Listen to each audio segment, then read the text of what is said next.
ವೀಕ್ಷಕರೇ, ಹೊಳ್ಳಾಸ್ ಅಡುಗೆ ಮನೆಗೆ ಸ್ವಾಗತ.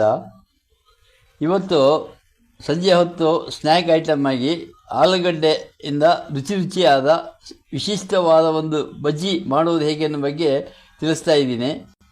ನೋಡಿ, ಈ ಆಲೂಗಡ್ಡೆಯನ್ನು ಹೀಗೆ ಸಣ್ಣದಾಗಿ ಸ್ಲೈಸ್ ಮಾಡ್ಕೋಬೇಕು. ಈ ಆಲೂಗಡ್ಡೆ ನೋಡಿ ಈ ಥರ ಸ್ಲೈಸ್ ಮಾಡ್ಕೊಂಡಿದ್ದೀವಿ. ಇದನ್ನೀಗ ನಾವು ಕೋಲ್ಡ್ ನೀರಿಗೆ, ಐಸ್ ನೀರಿಗೆ ಹಾಕ್ಕೊಳ್ತಾ ಇದ್ದೀನಿ. ಈ ಐಸ್ ನೀರಿಗೆ ಹಾಕೋದ್ರಿಂದ ಆಲೂಗಡ್ಡೆ ಕಪ್ಪಾಗೋದಿಲ್ಲ. ಇದೊಂದು 5 ನಿಮಿಷ ಹೀಗೆ ಇದರಲ್ಲೇ ನೀರಲ್ಲೇ ಬಿಡಬೇಕು. ಅದನ್ನು ಆಲೂಗಡ್ಡೆ ಬಜ್ಜಿಗೆ ಪೇಸ್ಟ್ ಸಿದ್ಧಪಡಿಸ್ಕೋಬೇಕು. 4 ಹಸಿಮೆಣಸಿನಕಾಯಿ ಹಾಕ್ಕೊಳ್ತಾ ಇದ್ದೀನಿ. 1 ಇಂಚು ಹಸಿ ಶುಂಠಿ ಹಾಕ್ಕೊಳ್ತಾ ಇದ್ದೀನಿ. ಒಂದು ಸ್ವಲ್ಪ ಕೊತ್ತಂಬರಿ ಸೊಪ್ಪು ಹಾಕ್ಕೊಳ್ತಾ ಇದ್ದೀನಿ.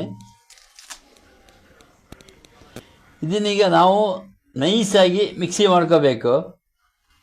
ಆಲೂಗಡ್ಡೆ ಬಜ್ಜಿಗೆ ಈ ಬಾಣಲಿಗೆ 1 ಕಪ್ಪು ಕಡಲೆ ಹಿಟ್ಟು ಹಾಕ್ಕೊಳ್ತಾ ಇದ್ದೀನಿ. 2 ಚಮಚ ಕಾರ್ನ್ಫ್ಲೋರ್ ಹಾಕ್ಕೊಳ್ತಾ ಇದ್ದೀನಿ. ಅರ್ಧ ಚಮಚ ಕಾಳು ಮೆಣಸಿನ ಪುಡಿ ಹಾಕ್ಕೊಳ್ತಾ ಇದ್ದೀನಿ. ಅರ್ಧ ಚಮಚ ಆಗುವಷ್ಟು ಜೀರಿಗೆ ಚೆನ್ನಾಗಿ ಕೈಯಲ್ಲಿ ತಿಕ್ಕಿ ಪುಡಿ ಮಾಡಿ ಹಾಕ್ಕೊಳ್ತಾ ಇದ್ದೀನಿ. ಅರ್ಧ ಚಮಚ ಆಗುವಷ್ಟು ಪುಡಿ ಉಪ್ಪು ಹಾಕ್ಕೊಳ್ತಾ ಇದ್ದೀನಿ. ಇದನ್ನು ಚೆನ್ನಾಗಿ ಮಿಕ್ಸ್ ಮಾಡಿಕೊಂಡು ಅರ್ಧ ಕಡಿ ಲಿಂಬೆ ಹಣ್ಣು ಇದಕ್ಕೆ ಹಿಂಡ್ತಾ ಇದ್ದೀನಿ. ಇದಕ್ಕೆ ಅರ್ಧ ಸೌಟು ಆಗುವಷ್ಟು ಬಿಸಿ ಎಣ್ಣೆ ಹಾಕ್ಕೊಳ್ತಾ ಇದ್ದೀನಿ. ಆಮೇಲೆ ನಾವು ಮಿಕ್ಸಿ ಮಾಡಿಕೊಂಡ ಈ ಮಸಾಲೆಯನ್ನು ಇದಕ್ಕೆ ಹಾಕ್ಕೊಳ್ತಾ ಇದ್ದೀನಿ.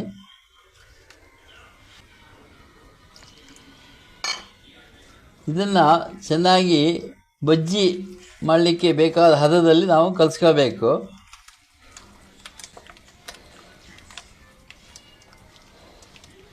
ಈಗ ಕಲಸಿ ಆಗಿದೆ ನೋಡಿ, ಈ ಹದಕ್ಕೆ ಕಲಿಸ್ಕೋಬೇಕು. ಇಷ್ಟು ನೀರಾಗಿ ಮಾಡ್ಕೋಬೇಕು ಹಿಟ್ಟನ್ನು. ಇದನ್ನು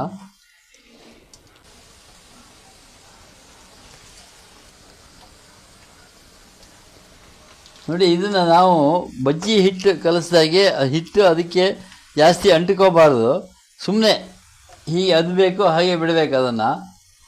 ನೋಡಿ ಎಷ್ಟು ಚೆನ್ನಾಗಿ ಬಂದಿದೆ ಇದು ಸಂಜೆ ಹೊತ್ತು ಈ ಮಳೆಗಾಲದಲ್ಲಿ ಮಕ್ಕಳಾದಿಯಾಗಿ ಎಲ್ಲರಿಗೂ ತುಂಬ ಇಷ್ಟವಾಗುವಂಥ ಒಂದು ಸ್ನ್ಯಾಕ್ ಐಟಮ್. ಇದು ತುಂಬ ರುಚಿಕರವಾಗಿ, ತುಂಬ ಟೇಸ್ಟಿಯಾಗಿರುತ್ತೆ.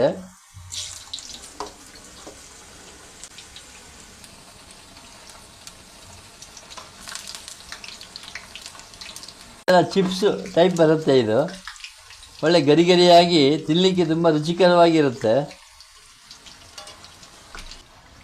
ನೋಡಿ, ಇದೀಗ ಸಿದ್ಧ ಆಗಿದೆ. ನೋಡಿ ವೀಕ್ಷಕರೇ, ಅತಿ ಕಡಿಮೆ ಖರ್ಚಿನಲ್ಲಿ ಅತಿ ಸುಲಭವಾಗಿ ಮಾಡುವಂಥ ಸಂಜೆ ಹೊತ್ತು ಕಾಫಿ ಟೀ ಜೊತೆಯಲ್ಲಿ ತಿನ್ನಲಿಕ್ಕೆ ಅತ್ಯಂತ ರುಚಿಕರವಾದ ಆಲೂಗಡ್ಡೆಯ ಬಜ್ಜಿ ಸಿದ್ಧವಾಗಿದೆ.